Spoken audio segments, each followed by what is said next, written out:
साथियों, bright career institute के online परिवार में मैं अतुल भटोरे आप सभी का स्वागत करता हूं। आशा करता हूं आप लोग अच्छे होंगे और आप लोगों की तैयारी काफ़ी अच्छी चल रही होगी।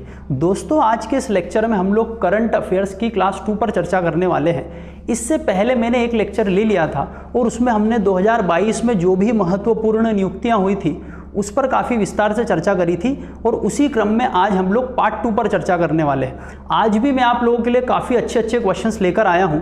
इन क्वेश्चंस को हम लोग करेंगे जो 2022 में महत्वपूर्ण नियुक्तियां हुई है और उससे रिलेटेड जो भी एडिशनल नॉलेज रहेगा, एडिशनल जानकारी रहेगी, उसको हम लोग करने का प्रयास करेंगे। हम लोग लेक्चर शुरू करें उससे पहले अगर आप ब्राइट करियर इंस्टीट्यूट की ऑफलाइन बैचेस को ज्वाइन करना चाहते हैं तो आप इस नंबर पर हमसे संपर्क कर सकते हैं। हमारे यहाँ पर bank, SSC, railway, Vyapam, MPPSC, MP police, forest guard और पटवारी, इनकी तैयारियों को काफ़ी व्यवस्थित तरीके से कराया जाता है। तो आप इस नंबर पर हमसे संपर्क कर सकते हैं। अब हम लोग पहला क्वेश्चन लेते हैं। पहले क्वेश्चन को ध्यान से पढ़िए दोस्तों, आपके स्क्रीन पर है। पहला क्वेश्चन है, अंतर्राष्ट्रीय मुद्रा कोष IMF ने किस भारतीय को एशिया और प्रशांत विभाग के नए निदेशक के रूप में नियुक्त किया है? कुल मिला के हमसे यह पूछा है कि IMF ने किस भारतीय को एशिया और प्रशांत विभाग का नया निदेशक बनाया है। 4 ऑप्शन आपके सामने हैं। तो दोस्तों, इसका जो सही आंसर है वो है कृष्णा श्रीनिवासन।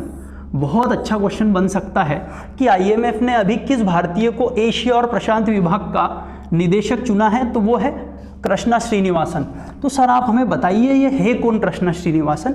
तो अगर मैं कृष्णा श्रीनिवासन जी की बात करूं तो ये एक भारतीय अर्थशास्त्री है। तो कौन है ये? एक भारतीय अर्थशास्त्री है, इंडियन इकोनॉमिस्ट है और इन्हें इकोनॉमी के क्षेत्र में कार्य करने का 27 साल का अनुभव है। और हाल ही में IMF ने इन्हें जो नई जिम्मेवारी दी है वो दी है एशिया और प्रशांत विभाग के निदेशक के रूप में। ठीक है, अब आप सर हमें थोड़ा सा IMF के बारे में भी बता दीजिए कि IMF क्या है। तो IMF की फुल फॉर्म की बात करें दोस्तों तो इसका जो फुल फॉर्म है वो है इंटरनेशनल मॉनेटरी फंड। और अगर हम इसके मुख्यालय की बात करें कि IMF का मुख्यालय कहाँ है, तो IMF का जो मुख्यालय वो है वॉशिंगटन DC में। तो IMF का मुख्यालय कहाँ है? तो IMF का जो मुख्यालय है वो है वॉशिंगटन DC में। इसके सदस्य देशों की बात करें तो वर्तमान में जो इसके सदस्य देश है दोस्तों वो है 190। आजकल ये क्वेश्चन भी पेपर में बहुत आता है कि IMF के वर्तमान में कितने सदस्य देश है? 190। ये क्वेश्चन उससे भी अच्छा है कि 190वां देश कौन सा इसका सदस्य बना, तो उस देश का नाम है अंडोरा। और अंडोरा एक यूरोप का देश है, एक यूरोपीय देश है। तो यूरोपीय देश अंडोरा जो है वो इसका 190वां सदस्य बना। इसकी अध्यक्ष की बात करें तो इसकी अध्यक्ष कौन है IMF की? तो इसकी अध्यक्ष जो है वो है क्रिस्तालिना जॉर्जिएवा। तो क्रिस्तालिना जॉर्जिएवा जो है वो IMF की वर्तमान अध्यक्ष है।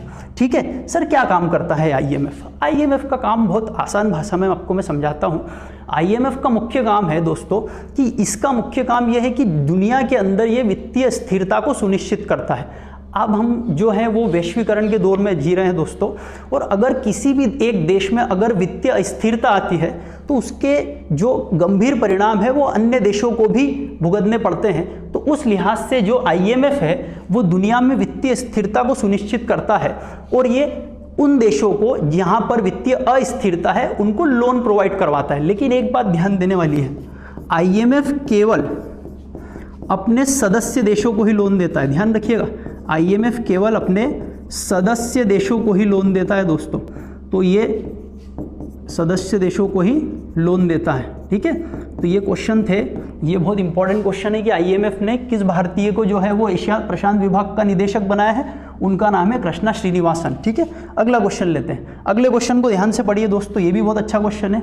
अगला क्वेश्चन है विश्व बैंक। देखिए वो पिछला वाला क्वेश्चन IMF का था, अब जो क्वेश्चन आ रहा है वो वर्ल्ड बैंक का है। तो क्वेश्चन ये है, विश्व बैंक वर्ल्ड बैंक के नए प्रधान अर्थशास्त्री कौन नियुक्त किए गए हैं? तो 4 ऑप्शन है आपके सामने। तो दोस्तों जो इसका सही आंसर है वो है इंदरमित गिल। हाल ही में इंदरमित गिल को वर्ल्ड बैंक का नया प्रधान अर्थशास्त्री, चीफ इकोनॉमिस्ट चुना गया है। ठीक है, अब थोड़ा सा देख लेते हैं कौन है ये। आप देख सकती है इंदरमित गिल जी की फोटो है। ये भी अर्थव्यवस्था के क्षेत्र में जानने वाले एक जानकार हैं। तो अर्थव्यवस्था के ये जानकार है कौन? इंदरमित गिल। और ये एक भारतीय नागरिक है। इंदरमित गिल की बात करें तो ये एक भारतीय नागरिक है और अर्थव्यवस्था के जानकार हैं। अगर इनके बारे में हम लोग देखें तो ये इस पद पर, किस पद पर? विश्व बैंक के प्रधान अर्थशास्त्री के पद पर नियुक्त होने वाले दूसरे भारतीय, सेकंड भारतीय है ये वर्ल्ड बैंक के जो है वो प्रधान अर्थशास्त्री बनने वाले। तो सर आप हमें ये बताइए कि पहले कौन थे? तो पहले जो प्रधान अर्थशास्त्री बने थे वर्ल्ड बैंक के, उनका नाम था कौशिक बसु, ये दूसरे नंबर के। और पहले कौन थे? तो कौशिक बसु जी थे और ये 2012 से 2016 तक इस पद पर रह चुके। सर वर्ल्ड बैंक क्या है? तो वर्ल्ड बैंक की बात करें दोस्तों हम लोग, तो वर्ल्ड बैंक का भी जो मुख्यालय है वो मुख्यालय वॉशिंगटन डीसी में है। तो वर्ल्ड बैंक का मुख्यालय कहाँ है दोस्तों? तो ये भी जो है वो वॉशिंगटन डीसी में है, पहली बात। दूसरी बात, इसके कितने सदस्य देश है सर? तो वर्तमान में जो इसके सदस्य देशों की संख्या है वो है 189। ठीक है, और अगर हम इसके अध्यक्ष की बात करें तो वर्तमान में जो आईएमएफ के अध्यक्ष हैं उनका नाम है डेविड मालपास। ठीक है, तो अभी जो इसके अध्यक्ष हैं वो डेविड मालपास है। 189 जो है वो इसके सदस्य देश है। और अगर हम इसके मुख्यालय की बात करें तो वॉशिंगटन डीसी में है और ये दूसरे भारतीय बने हैं। ठीक है सर, क्या करता है वर्ल्ड बैंक? जैसे आईएमएफ के बारे में बताया, वैसे मैं आपको वर्ल्ड बैंक के बारे में भी बहुत आसान भाषा में समझाता हूँ। देखिए, वर्ल्ड बैंक का मुख्य काम दुनिया में जितने भी विकासशील देश हैं उन देशों को अपने यहाँ पर विकास करने के लिए लोन उपलब्ध कराने की जो जवाबदारी होती है वो वर्ल्ड बैंक की होती है। और ये हमारे लिए एक बहुत अचीवमेंट की बात है कि वर्ल्ड बैंक के जो प्रधान अर्थशास्त्री बने हैं वो बने हैं इंदरमित गिल। दोस्तों अगला क्वेश्चन लेते हैं। अगला क्वेश्चन पढ़िए आप लोग। भारत के सबसे युवा विधानसभा स्पीकर कौन बने हैं? अच्छा क्वेश्चन है ये भी कि भारत के सबसे युवा विधानसभा स्पीकर कौन बने हैं। 4 ऑप्शन है आपके सामने। तो इसका जो सही आंसर है दोस्तों वो है राहुल नार्वेकर। तो राहुल नार्वेकर जी की हम लोग बात करें तो ये भारत के सबसे युवा विधानसभा स्पीकर बने हैं। तो सर आप हमें थोड़ा सा बता दीजिए ये किस विधानसभा के स्पीकर है? तो वर्तमान में अगर हम राहुल नार्वेकर जी की बात करें तो ये महाराष्ट्र विधानसभा के स्पीकर है। तो कहाँ के स्पीकर है सर? तो ये महाराष्ट्र विधानसभा के जो है वो स्पीकर है। और अगर हम इनकी बात करें तो ये महाराष्ट्र की कोलावा विधानसभा से, महाराष्ट्र की कोलावा विधानसभा से विधायक है। तो ये महाराष्ट्र की कोलावा विधानसभा से क्या है दोस्तों? विधायक हैं। और इनके नाम का अचीवमेंट यही है कि ये देश के सबसे युवा विधानसभा स्पीकर बने। और किस विधानसभा से हैं? महाराष्ट्र। अगर हम महाराष्ट्र के मुख्यमंत्री की बात करें तो आप लोग जानते ही हैं महाराष्ट्र के जो मुख्यमंत्री है वो है एकनाथ शिंदे। ठीक है, एकनाथ शिंदे जी जो है वो महाराष्ट्र के मुख्यमंत्री हैं। और अगर हम इनके राज्यपाल की बात करें महाराष्ट्र के, तो वर्तमान में जो महाराष्ट्र के राज्यपाल हैं वो है भगत सिंह कोश्यारी। ठीक है, तो ये अच्छा क्वेश्चन है आप लोगों के सामने कि देश के सबसे युवा विधानसभा स्पीकर कौन बने हैं? दिमाग में बिठा लो, राहुल नार्वेकर। अगला क्वेश्चन लेते हैं। अगला क्वेश्चन है, बहुत अच्छा क्वेश्चन है ये भी। अंतर्राष्ट्रीय बॉक्सिंग एसोसिएशन IBM की एथलीट समिति की नई अध्यक्ष कौन बनी है?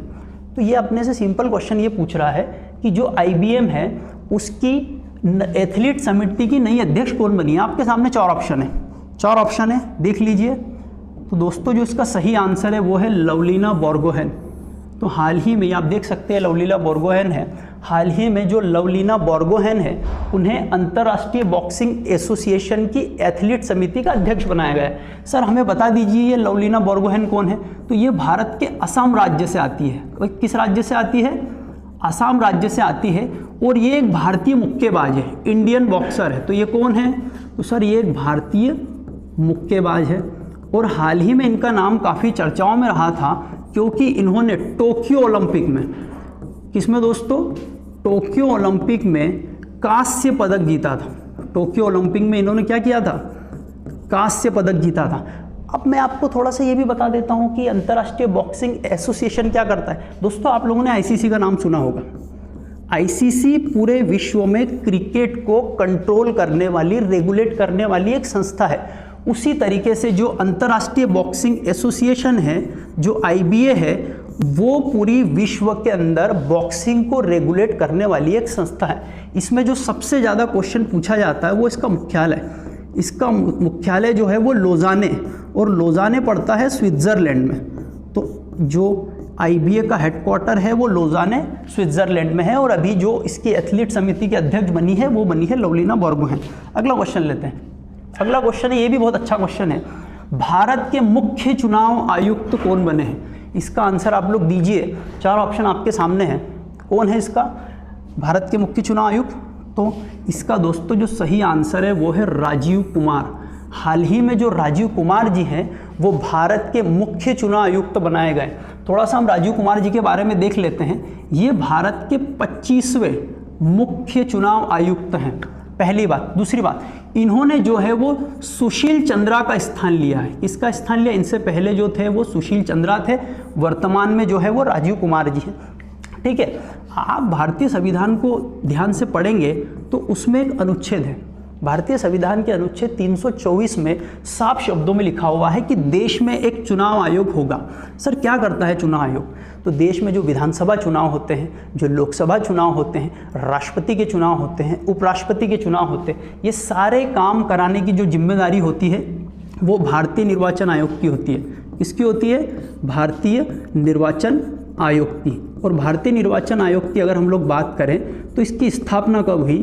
तो सर इसकी जो स्थापना हुई थी वो हुई थी 25 जनवरी 1950। 25 जनवरी 1950 को भारतीय निर्वाचन आयोग की स्थापना की गई थी। इसलिए प्रतिवर्ष 25 जनवरी को राष्ट्रीय मतदाता दिवस मनाते हैं। तो क्वेश्चन ये भी पूछा जाता है कि राष्ट्रीय मतदाता दिवस क्यों मनाते हैं? तो ये 25 जनवरी को चुनाव आयोग की स्थापना हुई थी, इसीलिए प्रतिवर्ष 25 जनवरी को राष्ट्रीय मतदाता दिवस मनाते हैं। ठीक है, अगर हम इसकी संरचना की बात करें कि ये जो हमारा जो चुनाव आयोग है उसकी संरचना क्या है, तो इसमें एक मुख्य चुनाव आयुक्त होता है और 2 अन्य चुनाव आयुक्त होते हैं। कुल मिला के 3 सदस्य होता है। तो अभी जो वर्तमान में जो मुख्य चुनाव आयुक्त बनाए गए हैं 25वें नंबर के, वो बनाए गए हैं राजीव कुमार। ठीक है, अगर हम इनके कार्यकाल की बात करें तो इनका कार्यकाल जो मुख्य चुनाव आयुक्त का होता है वो होता है 6 वर्ष या 65 वर्ष, जो पहले हो जाए।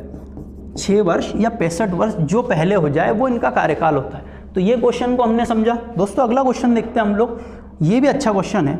क्वेश्चन ये है कि बॉम्बे स्टॉक एक्सचेंज BSE के नए अध्यक्ष कौन बने? 4 ऑप्शन आपके सामने हैं। तो दोस्तों जो इसका सही आंसर है वो है SS मुद्रा।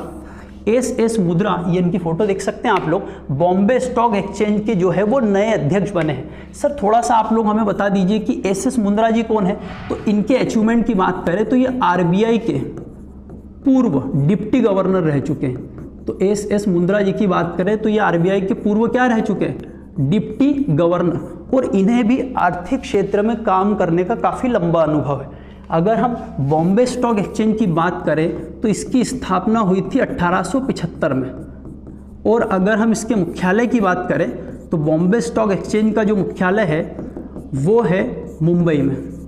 बॉम्बे स्टॉक एक्सचेंज का जो मुख्यालय है वो मुंबई में है। और इन्होंने जो है वो विक्रमजीत सेन का स्थान लिया। किसका स्थान लिया दोस्तों? विक्रमजीत सेन का। तो ये कुछ क्वेश्चन मुद्रा जी के बारे में जो है जानकारी थी, इनके बारे में याद रखना है। RBI के पूर्व डिप्टी गवर्नर है और आर्थिक मामलों के काफ़ी अच्छे जानकार है। तो हाल ही में जो है वो बॉम्बे स्टॉक एक्सचेंज का जो नया अध्यक्ष बनाया गया है वो SS मुद्रा जी को बनाया गया है। ठीक है, अगला क्वेश्चन लेते हैं। अगला क्वेश्चन है, ये क्वेश्चन भी अच्छा है। अगला क्वेश्चन है, भारतीय खुफिया एजेंसी इंटेलिजेंस ब्यूरो IB के नए निदेशक कौन बने? तो दोस्तों आप लोगों ने IB का नाम सुना ही होगा। तो इसका जो सही आंसर है वो है तपन कुमार डेका। तपन कुमार डेका को हाल ही में भारतीय खुफिया एजेंसी IB का नया निदेशक बनाया गया है। थोड़ा हम लोग देखते हैं कि तपन कुमार डेका जी की बात करें तो ये एक IPS अधिकारी है 1988 बैच के। तो ये 1988 बैच के एक IPS अधिकारी हैं और इन्हें भी जो है वो काफ़ी अच्छा अनुभव है। और अगर मैं IB की बात करूं कि सर IB क्या करता है, तो देश में जो आंतरिक सुरक्षा की जवाबदारी है वो इंटेलिजेंस ब्यूरो के पास है और ये देश की आंतरिक सुरक्षा करने वाली एक एजेंसी है। ठीक है, अगर मैं तपन कुमार डेका जी की बात करूं तो इन्होंने अरविंद कुमार जी का स्थान लिया है। तो इन्होंने किसका स्थान लिया है? अरविंद कुमार जी का। अगला क्वेश्चन देखते हैं। अगला क्वेश्चन भी अच्छा है क्योंकि ये मंत्रालय काफ़ी चर्चाओं में रहा था। क्वेश्चन ये है, सहकारिता मंत्रालय के नए सचिव कौन बने? 4 ऑप्शन आपके सामने हैं। हाल ही में दोस्तों सहकारिता मंत्रालय काफ़ी चर्चाओं में रहा था, तो इनके जो सचिव हैं उनका नाम आपसे कभी ना कभी पेपर में पूछा जा सकता है। तो इसका जो सही आंसर है वो है ज्ञानेश कुमार। हाल ही में जो सहकारिता मंत्रालय का नया सचिव बनाया गया है वो बनाया गया है ज्ञानेश कुमार जी को। सर थोड़ा सा हमें सहकारिता मंत्रालय के बारे में बता दीजिए। दोस्तों ये भारत सरकार का एक विभाग है, एक मंत्रालय है सहकारिता मंत्रालय। और भारत में सहकारिता मंत्रालय शुरू से नहीं था, इसकी जो स्थापना की गई वो अभी जुलाई 2021 में की गई। तो जुलाई 2021 में ही भारत में सहकारिता मंत्रालय का गठन किया गया। और वर्तमान में अगर हम सहकारिता मंत्री देखें कि भारत में सहकारिता मंत्री कौन है, ये क्वेश्चन बहुत ही ज़्यादा इंपॉर्टेंट है। आपसे पूछा जा सकता है कि वर्तमान में भारत में सहकारिता मंत्री कौन है, तो वर्तमान में जो भारत में सहकारिता मंत्री हैं वो है अमित शाह। तो भारत में अभी अमित शाह जी जो हैं वो सहकारिता मंत्री है और इन्हीं के पास गृह मंत्रालय भी है। तो भारत के अभी वर्तमान गृह मंत्री भी अमित शाह जी है और सहकारिता मंत्री भी कौन है? अमित शाह। और सहकारिता मंत्रालय का जो नया सचिव बनाया गया है वो किसे बनाया गया है? ज्ञानेश कुमार जी को। तो आप लोगों को समझ में आ रहा होगा। अगला क्वेश्चन लेते हैं हम लोग, ये भी अच्छा क्वेश्चन है। अगला क्वेश्चन है दोस्तों, प्रेस सूचना ब्यूरो PIB, काफ़ी आप लोगों ने न्यूज़ में PIB का नाम सुना होगा। प्रेस सूचना ब्यूरो के नए प्रधान महानिदेशक किसे नियुक्त किया गया है? 4 ऑप्शन आपके सामने है दोस्तों। तो इसका जो सही आंसर है वो है सत्येंद्र प्रकाश। हाल ही में सत्येंद्र प्रकाश जी को PIB का नया प्रधान महानिदेशक नियुक्त किया गया है। ठीक है, अगर हम इनकी बात करें सत्येंद्र प्रकाश जी की, तो इन्होंने जयदीप भटनागर जी का स्थान लिया है। किसका स्थान लिया है? जयदीप भटनागर जी का स्थान लिया है। सर क्या करता है PIB? तो देखिए बहुत आसान भाषा में समझाता हूँ। भारत सरकार की कोई भी योजना, भारत सरकार की कोई भी उपलब्धि, भारत सरकार की कोई भी नीति हो, उनको इलेक्ट्रॉनिक मीडिया हो चाहे प्रिंट मीडिया हो, उनको जो जानकारी देने का काम करता है वो PIB करता है। तो देखना, हमें कोई भी न्यूज़ अगर प्राप्त होती है सरकार के बारे में तो वो PIB के माध्यम से होती है और इसका यही काम है। ठीक है, और अभी इसका जो प्रधान महानिदेशक बनाया गया है वो बनाया गया है सत्येंद्र प्रकाश जी को। अगला क्वेश्चन लेते हैं दोस्तों। अगला क्वेश्चन है, ये बहुत ही अच्छा क्वेश्चन है क्योंकि ये अभी बहुत ज़्यादा अपॉइंटमेंट चर्चाओं में रहा था। क्वेश्चन ये है कि भारत के नए विदेश सचिव कौन बने? इस क्वेश्चन का आप आंसर दीजिए, भारत के नए विदेश सचिव कौन बने हैं? तो दोस्तों आप लोगों ने गेस कर ही लिया होगा। इसका जो सही आंसर है वो है विनय मोहन क्वात्रा। हाल ही में विनय मोहन क्वात्रा जी को भारत का नया विदेश सचिव बनाया गया। सर कौन है विनय मोहन क्वात्रा? तो ये 1988 बैच के IFS है, भारतीय जो हम कहें कि विदेश सेवा के अधिकारी हैं विनय मोहन क्वात्रा। और ये विदेश सचिव बनने से पहले नेपाल में भारत के राजदूत थे। तो नेपाल के क्या थे ये? राजदूत। और अगर मैं आपको थोड़ा सा विनय मोहन क्वात्रा जी के बारे में बताऊं तो ये कूटनीति में बहुत माहिर और कूटनीति के बहुत जानकार व्यक्ति है। कैसे? देखिए हाल ही में आप लोगों ने देखा होगा 2020 के आसपास भारत और नेपाल के संबंधों में थोड़ी सी खटास आ गई थी। उस समय विनय मोहन क्वात्रा जी को नेपाल में भारत का राजदूत बना के भेजा गया था और इन्हीं के प्रयासों से बाद में भारत और नेपाल के संबंधों में मधुरता आई और बाद में नेपाल के जो प्रधानमंत्री जी है वो भारत यात्रा पे आए। तो इनको जो है वो विदेश नीति का काफ़ी अच्छा नॉलेज है और इन्हीं के प्रयासों से हम देखें कि भारत और नेपाल के संबंधों में फिर से मधुरता आई थी। और अभी भारत का जो है वो नया विदेश सचिव जो बनाया गया है वो विनय मोहन क्वात्रा जी को बनाया गया है। ठीक है, तो ये क्वेश्चन बहुत अच्छा हो सकता है। तो दोस्तों ये कुछ क्वेश्चंस थे 2022 के महत्वपूर्ण नियुक्तियों से रिलेटेड। अगर आपको ये लेक्चर अच्छा लगा हो तो आप हमारे चैनल को सब्सक्राइब करें, इस वीडियो को लाइक करें, शेयर करें। बहुत बहुत धन्यवाद।